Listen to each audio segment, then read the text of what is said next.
bonjour, bienvenue à cette capsule sur le vivre ensemble et la philosophie pour enfants à l'école. On est dans le cadre du cours d'éducation à la citoyenneté à la maîtrise en éducation à l'Université d'Ottawa.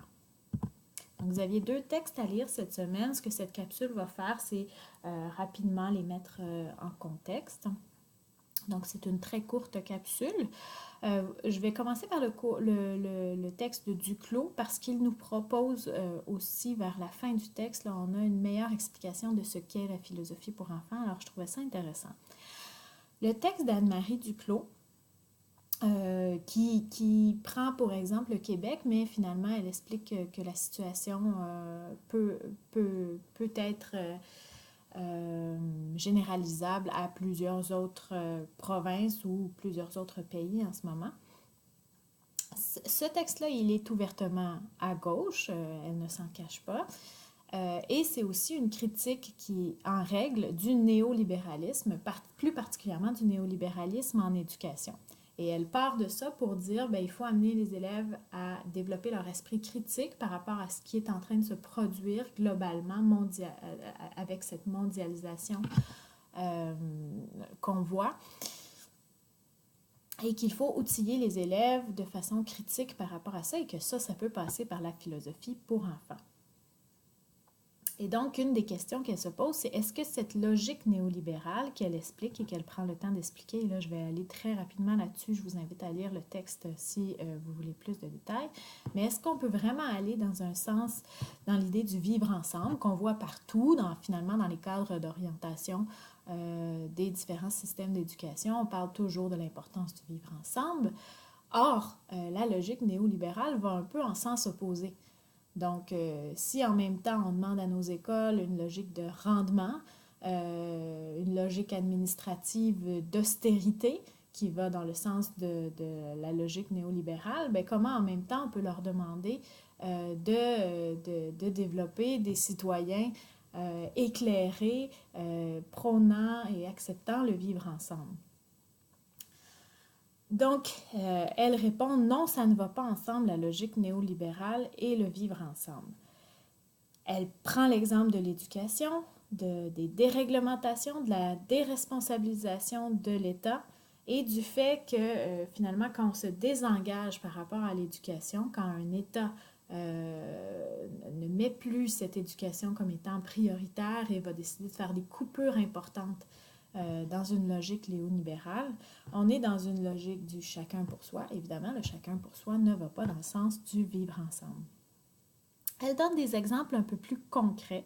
Elle va dire, au-delà de parler du vivre ensemble, par exemple dans le cadre d'orientation qu'on a regardé ontarien, sur la citoyenneté, peut-être qu'on a ça d'un côté, mais d'un autre côté, on a une logique qui est tout autre dans certains des curriculums.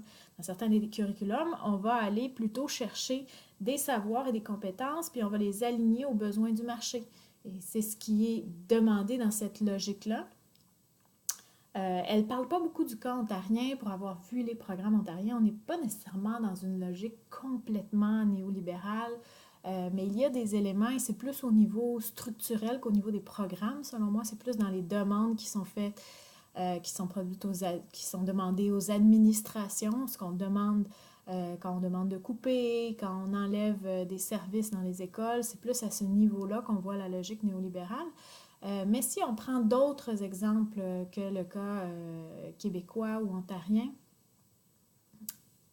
si on va par exemple à ce qui se passe en ce moment aux États-Unis, on a de plus en plus cette idée que les savoirs qui sont présentés en classe, ça doit répondre aux besoins du marché du travail. Donc, on doit préparer les élèves non à être des citoyens éclairés, mais plutôt à être des futurs travailleurs. Et donc, ce qui est présenté à l'école doit servir ces besoins-là. Elle parle aussi de l'intrusion des entreprises privées dans le monde scolaire. Bon, par exemple, j'ai entendu parler l'autre jour des écoles qui étaient certifiées Apple. Bon, qu'est-ce que Apple vient faire dans les écoles et est-ce que là, on n'est pas dans une logique où des entreprises privées vont faire de la publicité à des très jeunes enfants? Est-ce que c'est ça qu'on veut dans une logique de vivre ensemble? Pas nécessairement. Elle parle aussi de l'économie du savoir, et là, on s'intéresse peut-être plus au niveau des études supérieures, par exemple à l'université, où pour plusieurs chercheurs, il devient difficile d'aller chercher des subventions si ils ne démontrent pas que leur recherche a un intérêt pratique qui va servir les besoins de l'économie. Donc, certaines recherches plus fondamentales, certaines recherches en sciences sociales, certaines recherches plus philosophiques, mais à ce moment-là, sont perçues comme étant possiblement inutiles par certaines personnes et là, on en vient à avoir une difficulté à subventionner ces recherches-là. Or, ces recherches-là peuvent être, et le sont selon moi, très importantes. Et finalement, la logique néolibérale, elle reproduit les inégalités. Parce qu'on part de cette idée que c'est à chacun de forger son chemin et de réussir dans la vie. Bon, là, je peux faire référence au dernier cours, à toute cette notion de privilège qu'on a vue.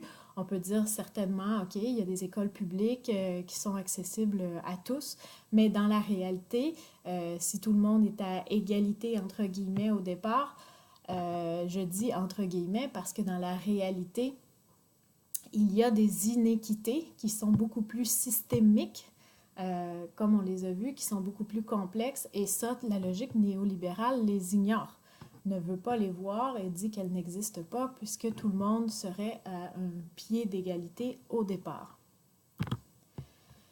Donc, Duclos dit, ce qu'il faut encourager, il faut encourager les élèves à réfléchir et dès un très jeune âge, les amener à avoir une pensée critique. Et pour cela, elle dit que l'approche de Lippmann et Sharp, celle de la philosophie pour enfants, de façon structurée, donc une approche dialogique, peut venir préparer les élèves dès un très jeune âge à être outillés pour critiquer, pour avoir un œil critique face, par exemple, au néolibéralisme. Donc, ce que j'aimais dans le texte de Duclos, c'est beaucoup cette partie-là, puisqu'elle nous montrait de façon très simple les étapes de la philosophie pour enfants. La première étant, même avec des jeunes, ça a été, vous pouvez aller voir des sites qui s'intéressent à ça, même dès la maternelle, c'est fait.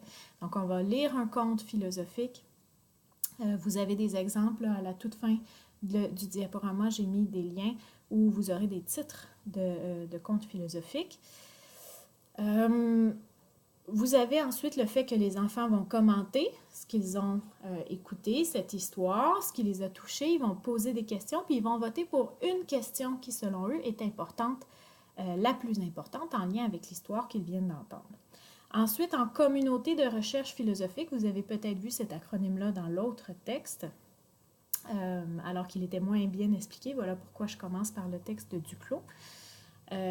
Ça va être de favoriser un dialogue ouvert et empathique et une approche qu'on peut appeler socratique. Ça veut dire vraiment de poser des questions plutôt que de simplement juger l'autre. Je vais l'amener à développer son argumentation en lui posant de plus en plus de questions pour qu'il développe cette argumentation-là.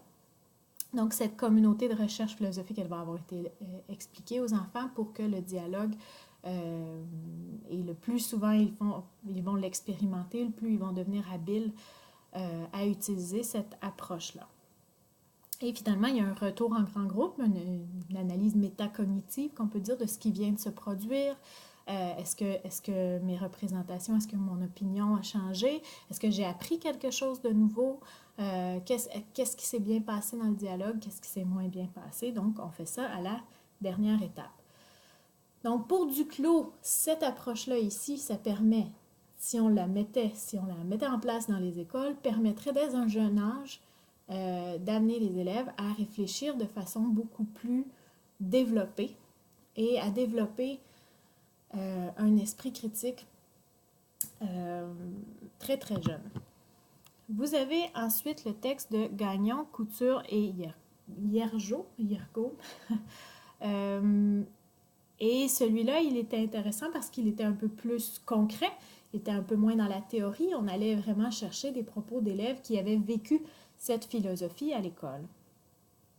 Une des premières choses que j'ai trouvé intéressant, c'était que dès l'introduction, on nous expliquait qu'un des principes de base de la philosophie pour enfants, c'était l'impossibilité de tolérer l'intolérance. Donc, on a vu ça, ceux qui étaient au cours en présentiel la dernière fois, on a vu ce paradoxe de la tolérance qui est celui qui, si on parle de vivre ensemble, on est tolérant, mais on ne tolère pas l'intolérance puisque cette intolérance mettrait fin à la tolérance.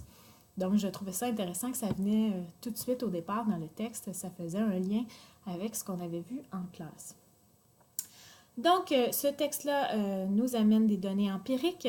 C'est un questionnaire qui a été distribué à des élèves qui étaient inscrits à un programme spécial. Donc, c'est très peu d'élèves, hein, ça on le dit. C'est un petit groupe d'élèves dans une école dans la ville de Québec qui est inscrit à un programme spécial qui s'appelle Citoyens du monde et qui, 2 fois par cycle de 9 jours, participait à un cours de philosophie. Donc, ils ont demandé aux élèves de parler de leur expérience et 94% d'entre eux, ce qui est très fort, avaient une expérience très positive par rapport à ce cours de philosophie auquel ils avaient été invités à participer.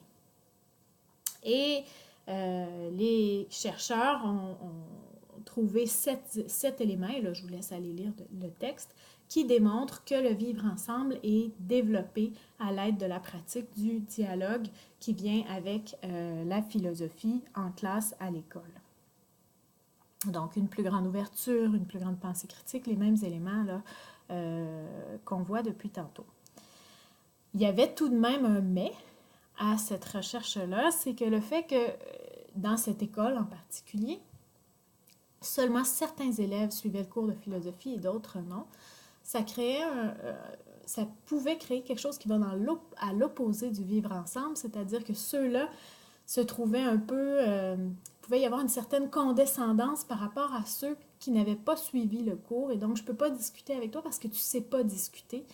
Et ça pouvait même avoir cet impact-là à la maison avec leurs parents. Donc, ils avaient l'impression qu'ils avaient développé des habiletés que les autres n'avaient pas et avoir une tendance à ne pas nécessairement vouloir entrer en discussion avec des gens qui n'avaient pas suivi ce cours de philosophie. Donc, c'était une problématique possible par rapport à ce cours de philosophie, puisqu'il n'était donné qu'à certaines personnes.